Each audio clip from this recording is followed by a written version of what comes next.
Hello. And welcome to the Gamers Table. It is Monday, and we're reviewing Pantheon. I like the mechanics. I like the simplicity of it, and it's not just one thing you can do. You can do a number of things to get ahead in the game. Goal of the game.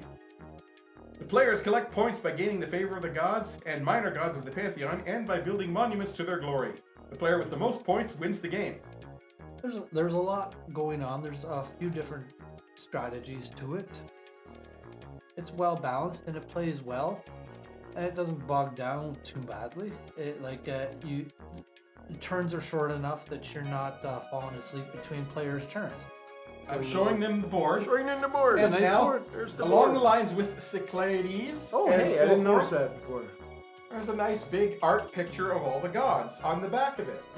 Look at the bunny rabbit. So these gods are all made up. And some of them They look similar. Some to of them are other- very funny when you start reading them out. Like the first time I went through them, it's like, okay, I don't make this. And then I read them out again, okay? This one guy here who gets you extra money, the god's name is Taxator. Oh. It's like, I get it, that's funny. The guy who gives you extra money, though, is Stonkus. I want Stonkus! Give me the money, Stonkus! Pantheon is a game in the Eurogame style, but not because it has a theme that actually is integral to the game. It's all about different gods and collecting gods and making offerings to the gods and building temples and that sort of thing. All the major gods have different powers, and they come out on the board one more than the number of players in the game. And once all those gods are gone, the next epoch starts. Or If you once grab all the the bonus booty, markers. all the booty that be on the table is gone. Good tip: get as many columns on the board as you can. At least get it. Keep an eye on the track. There's you get so many. You get so many points for however many you got there, and then you get a few more, and you get even more points for each column. So There's a lot of different ways They to really- win this game too. Yeah. I but mean- those columns really. Oh yeah, they help with a lot of points. They're another one of the exponential. You get one or Yeah. two, they're worth 1 point. 3, 4, 5, they're worth 2 points. Get all 12, they're worth 4 points 48 each. points. 48 points. Kaboom! You probably won.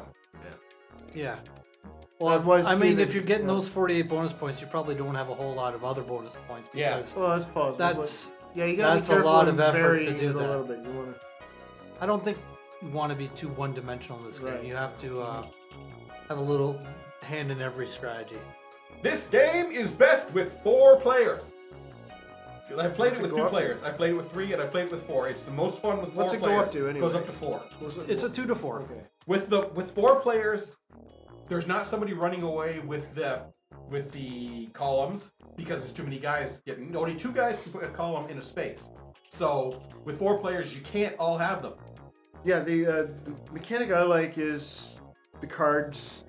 You get the 4 laid out. You get a draw pile. You need to pick whenever you pick a card from the cards that are laid out. You take one from the draw pile and fill it back in. It's the same thing as Ticket to Ride. There, I don't know.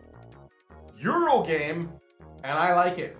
Tells you This is something. one of my favorite ones too. I like this one quite a bit. This is one we all agree on. We all enjoy this game. Yeah, our friends like this one too.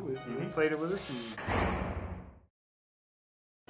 For games, I really like El Grande and Pichu. And Seven Wonders is great, especially around lunchtime because you can play it in about half an hour to 45 minutes. The Leaders expansion makes the game quite a bit better.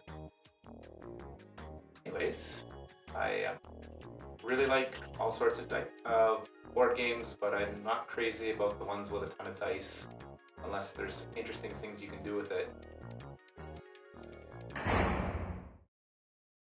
Oh, okay, we got one here from Bruno. Hi guys, first time writing for email time. I'd like you to review Axis and Allies 1942. It's a war game based on World War II. It's incredibly rich in material and detail, not too much dice rolling and luck, but more strategy. Thanks. Yes, after your reviews, I bought Castle Ravenloft and Arkham Horror. Thanks. Ooh, there we go. Good game. That's a So really two different style games totally, there too. totally. So different Axis and style, Allies yeah. and Axis and Allies are 1842. 1942. It's World War II. Oh, yeah. I don't even. But What's there the, are a what's lot the of difference them. I don't between even know if Axis the and one I Allies have- and the 1942 one? I don't think think it's they're the same specific one. battles.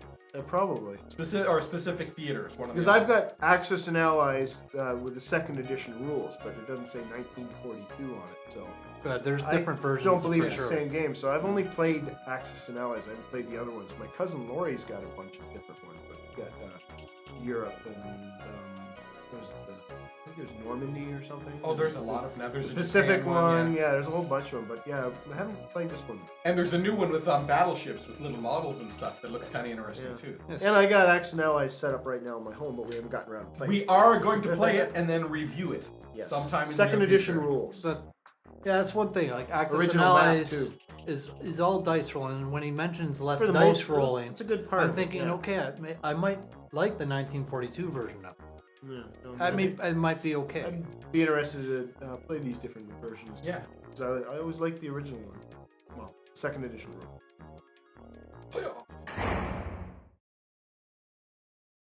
Wrapping up for Pantheon. I'm gonna give this one a 9. I enjoy it a lot. Solid, very solid. And everybody likes it. It's pretty easy to learn once you. If you got someone who's played it before, it's easy to explain. I'll give Pantheon a 9.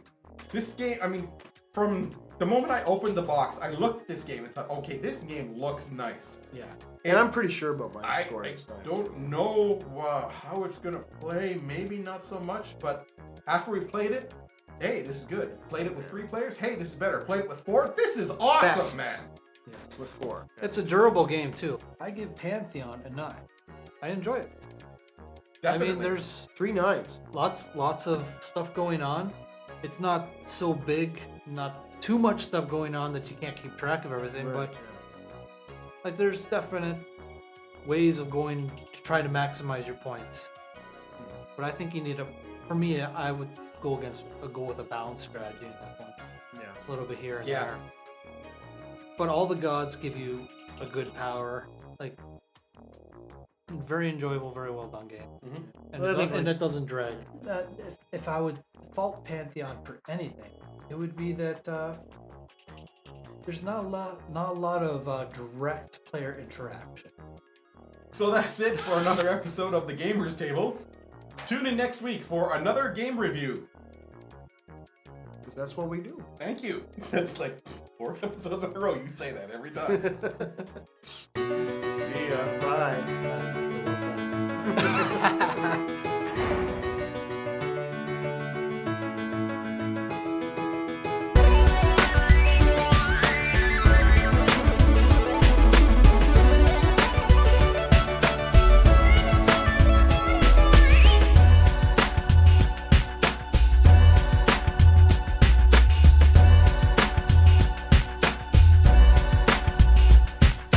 Really can't sit the time. Hold on. There's some things you can't Hold on. ignore though either. We have a communique coming in from Chris's brother Steve.